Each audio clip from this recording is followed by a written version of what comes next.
Sanibonani maqhawe Zulu endaweni zonke uDJ Asiye enqabeni ministries ngaphansi kaProfeti uNogwajagesi. Ubaba ke uthe wangithuma wathi uyacela ukuthi ngikhumbuze ukuthi mhla ka1 and 2 November kule weekend impela sonto esiyakuyona awusekho umgqibelo noma isonto elisele sekubalwa amalanga. Uthe kwakuProfeti ke nginikhumbuze maqhawe ukuthi inkonzo enkulu lapho kuyinkonzo ezoba la enqabeni, inkonzo yokukhishwa kwemidliwa, isipoki, iziqalekiso kanye nalabo abahamba befumbathiswe imithi, ngokunjalo futhi nezikhali ukuthi kuthiwe abayinwele. Inkonzo futhi labe kuthiwa baba inkonzo yokukhishwa futhi kweyimfihlo.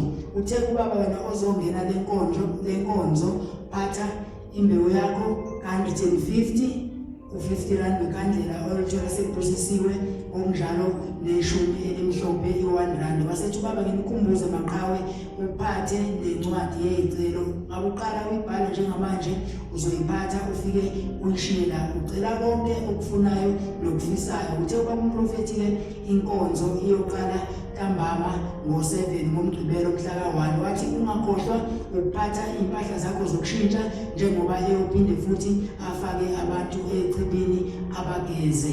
Ubaba uthe ugqoke impahla emnyama noma kuthiwa awugqokile umzimba wonke kodwa uqinisekise ukuthi emzimbeni wakho ukhona okugqokile okumnyama, ngaba iskipa, ungaba mhlambe into ongayihiza noma emahlombe. Singakhohlwa ke maqhawe niyohlabeni ulawule mhla ka1 and 2 November khona la enqabeni. Mawubudeke ungafika futhi before ngomhla ka31 uze uzolalela ngapha uphathe ingubo yakho yokulala nakho konke esesibalile ngenhla.